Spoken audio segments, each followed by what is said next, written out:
जाल बुना।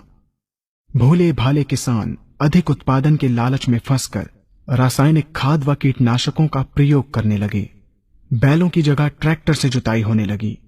शुरुआत में कम रासायनिक खादों के प्रयोग से अधिक उत्पादन हुआ।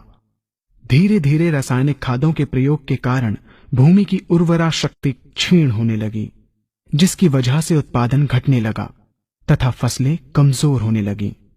फसलों के कमजोर होने के कारण उनमें रोग व कीट लगने लगे। रोग व कीटों से फसल की सुरक्षा के लिए और अधिक कीटनाशकों का प्रयोग होने लगा।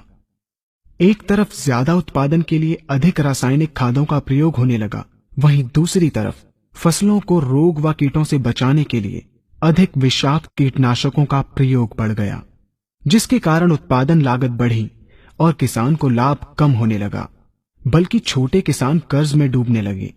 धीरे धीरे भूमि की उर्वरा शक्ति क्षीण होने से भूमि बंजर होने लगी। रासायनिक खाद व कीटनाशकों के कारण खाद्यान्न भी विषाक्त हो गए तथा जलवायु भी प्रदूषित हो गई, जिसके कारण मानव पशु पक्षियों के स्वास्थ्य पर प्रतिकूल प्रभाव पड़ा, जिसका परिणाम आपके सामने है। मानव स्वास्थ्य पर रासायनिक खादों के पड़ने वाले प्रभाव को आप ऐसे समझें।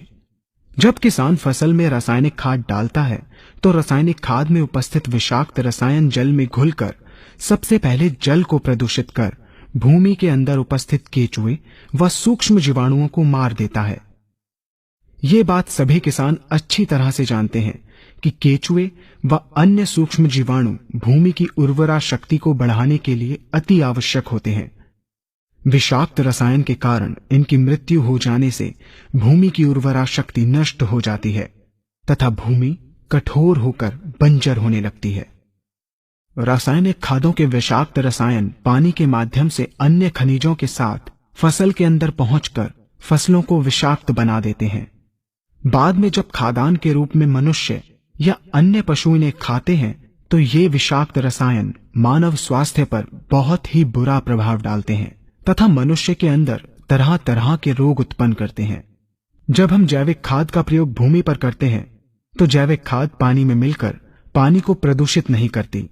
जैविक खाद भूमि के अंदर उपस्थित उर्वरा शक्ति को बढ़ाने वाले जीवाणु तथा केचुओं की संख्या को तीव्रता से बढ़ाती है, जिससे भूमि की उर्वरा शक्ति बढ़ती है तथा भूमि छिद्र युक्त एवं भुरभुरी हो जाती है, जिससे वायु और प्रकाश भूमि के अंदर गहराई तक प्रवेश करते हैं, जिसके कारण भूमि में तापमान एवं आर्द्रता का संतुलन बना रहता है और फसलें मजबूत होती हैं।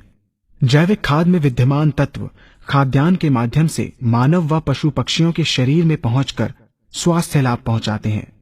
जैविक खादों के प्रयोग से फसलें अच्छी और मजबूत होती हैं, जिसके कारण उन पर रोगों एवं कीटों का ज्यादा प्रभाव नहीं पड़ता।